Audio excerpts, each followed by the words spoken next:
Shalom Bapak Ibu, saudara-saudara yang kekasih dalam Tuhan Yesus Kristus. Kembali kita berjumpa malam ini. Dan sebelum kita belajar firman, marilah kita berdoa.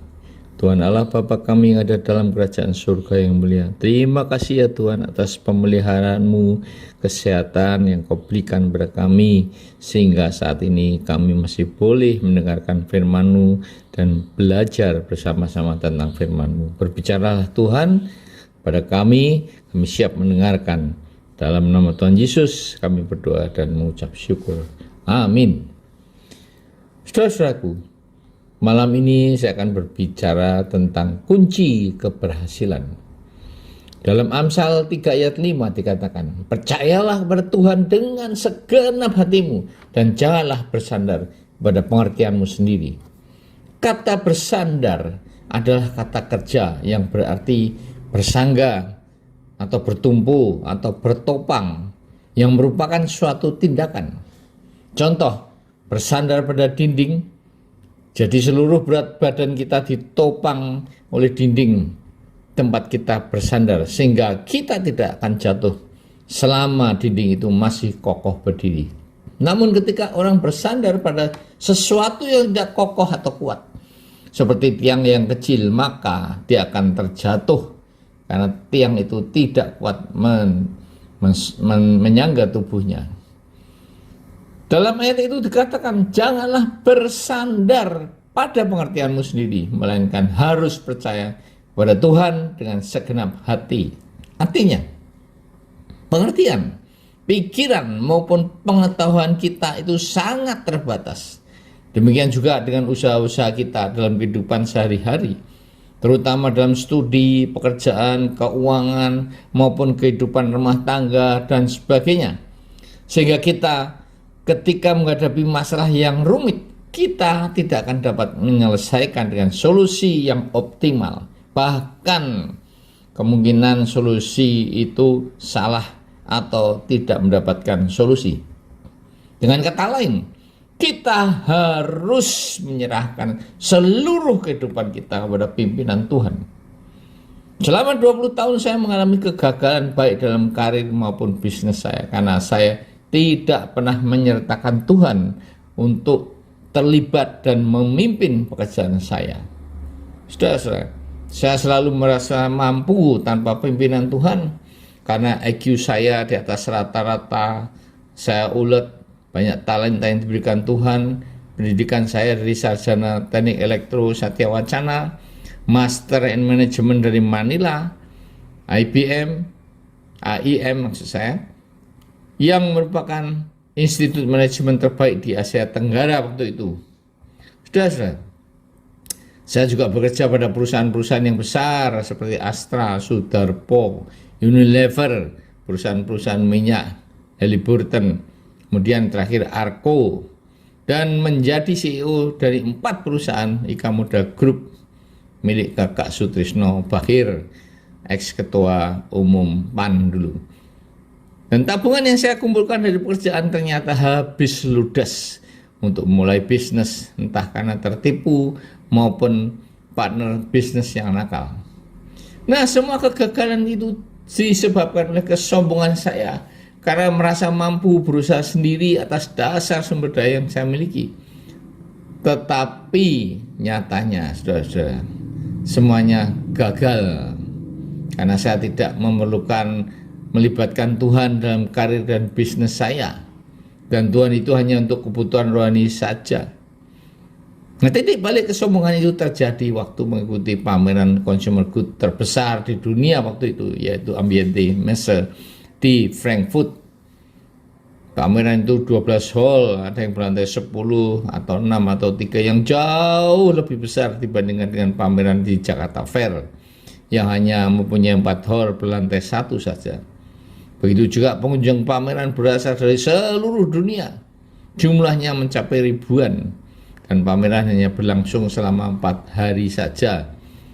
Namun dalam waktu pameran untuk pembeli hanya 3 hari itu, banyak yang memperoleh pesanan untuk produksi selama setahun.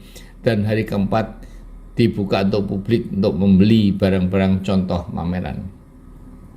Semua peserta hampir semuanya menulis pesanan, menghitung kalkulator, order, namun di tempat saya tidak satu pun yang masuk melihat display produk saya, apalagi memberikan pesanan.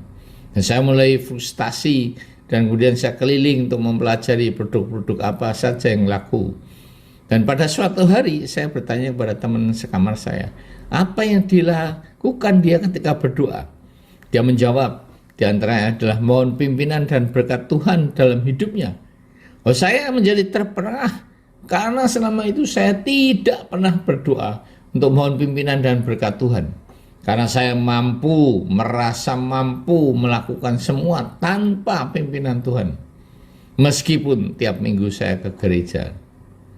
Nah, kemudian pada perjalanan menuju ke penghentian tram, teman saya orang Bali berhenti di depan kuburan dan berdoa. Dan ternyata dia berdoa untuk minta berkat pada arwah-arwah yang mati, saudara-saudara. Bayangkan orang sudah mati, arwahnya masih dimintai berkat. Tetapi saya mempunyai Tuhan yang hidup, sumber segala berkat. Tidak pernah saya mintai berkat. Besokan harinya, saya minta ampun kepada Tuhan. Itu adalah hari terakhir pameran. Dan saya mohon berkat pimpinan Tuhan untuk hari itu. Nah, seperti biasanya ketika sampai tempat pameran, saya selalu keliling mempelajari produk-produk yang laku. Nah, ternyata setelah kembali ke tempat saya, teman saya memberitahu ada buyer yang mencari memberikan order. Saya tunggu 1 jam, tidak datang, saya pergi keliling lagi. Ketika kembali ke tempat pameran, teman saya memberitahu orang itu datang lagi. Saya tunggu 1 jam, nggak ada, pergi lagi. Demikian terjadi sampai 6 kali, saudara-saudara. Dan akhirnya buyer itu ketemu saya di saat akhir pameran yang sudah mau tutup. Dan dia memberikan pesanan hanya 500 saja. Tetapi itu suatu bukti bahwa Tuhan itu adil dan hidup. Dia adalah sumber segala berkat. Bukti ini menunjukkan bahwa kita mempunyai Tuhan yang hidup seperti dalam Mazmur 127 ayat 2.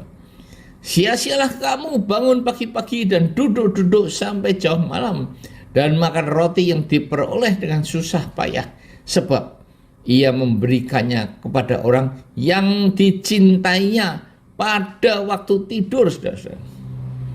Demikian juga apapun yang dibuat Yusuf dibuat Tuhan berhasil karena Tuhan menyertai dia. Dalam Kejadian 39 ayat 23. Dibuat berhasil adalah kata kerja pasif, bukan karena usaha Yusuf yang membuat dia selalu berhasil, tetapi berkat dari Tuhan. Demikian juga Ishak menabur pada masa kekeringan, tetapi ia mendapatkan hasil 100 kali lipat karena diberkati Tuhan. Dalam Kejadian 26 ayat 12. Jadi kunci keberhasilan dalam hidup ini adalah jika Allah mencintai, menyertai, dan memberkati kita yang mengasihi Dia dan melakukan ketetapan-ketetapan dan menjadi pelaku firman-Nya. Nah, saudara-saudara, biarkan saksian hidup saya ini memberikan pelajaran kepada saudara-saudara yang mengasihi Tuhan.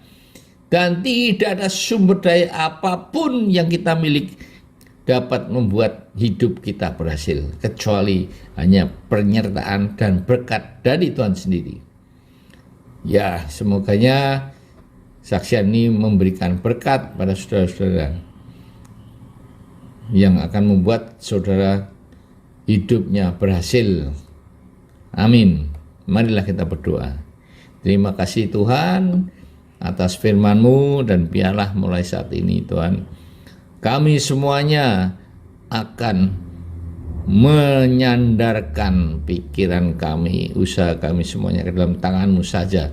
Kami tidak akan bersandar lagi kepada manusia ya Tuhan, karena Engkaulah sumber penghidupan, sumber berkat dan segalanya. Haleluya, amin.